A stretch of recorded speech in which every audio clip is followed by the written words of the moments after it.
Сәлеметсіңдер ме оқушылар? Сабақтың тақырыбы мен шырын ішемін. Алдымен суретке назар аударсақ, суреттен не көріп тұрмыз? Ықтимал жауаптарымызды айтатын болсақ, мысалы, алма, тағы не көріп тұрмыз? Қыз баланы көріп тұрмыз. Шырын, иә? Сонымен сабағымыздың тақырыбы мен шырын ішемін. Сөздікпен жұмыс жасасақ, жаңа сөздер. Шырын, сок, сүт, молоко, су, вода, шай, чай, ішемін, пью, ішпеймін, не пью. Тағы бір рет қайталаймыз. Шырын, сүт, су, шай, ішемін, ішпеймін. Келесі. Ішемін және ішпеймін сөзіне басты назар аударсақ, ішемін қайталаймыз.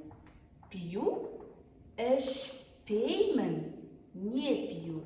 Ішпеймін сөзі пе болымсыз етістіктің жұрнағы арқылы жасалады. Қайталаймыз тағы бір рет. Ішемін, ішпеймін. Келесі, суретке назар аударайық. Осы сурет арқылы жаңа сөйлем құрап үйренеміз. Бірінші қараймыз мысалға. Бұл су. Мен су ішемін.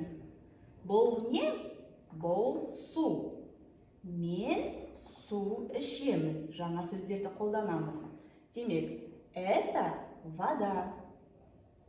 Мен су ішемін. Я пью воду.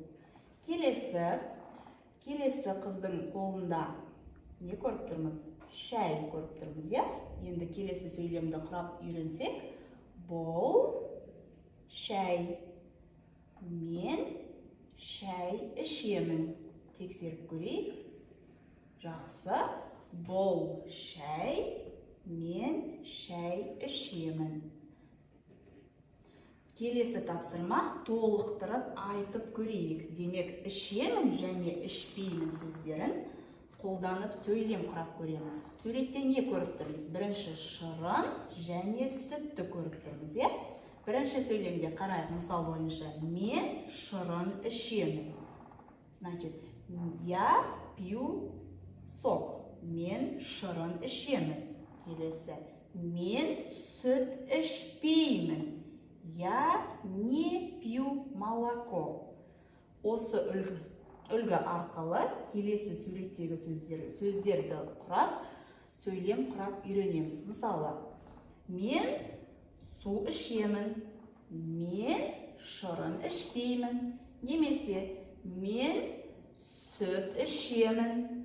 Мен шай ішпеймін. Жақсы. Келесі тапсырма. Үшінші тапсырмаға назар аударсақ, суретке қарайық, сұраққа жауап берейік. Бірінші алдыңғы құраған сөйлемдерімізде біз мен есімдігін қолдандық. Бірінші жақта сөйлем құрауды үйрендік. Енді үшінші жақта ол есімдігін пайдалану қолдану арқылы сөйлем құрап үйренейік. Мысалы, бірінші суретте не көріп тұрмыз? Шырын, сүт көріп тұрмыз, е? Су және шай. Бірінші сөйлемді мысалға назар аударайық. Ол шырын ішеді. Ол шырын ішеді. Демек, он пьет сок. Келесі сөйлемді құрап көрейік. Ол сүт ішеді. Немесе ол су ішеді. Тағы да ол шай ішеді. Үйде тағы да бірнеше рет сөйлем құрап жаттығып үйренейік. Сонымен сабағымыз аяқталды. Сөздік жаттауды ұмытпайық. Сау болыңыздар.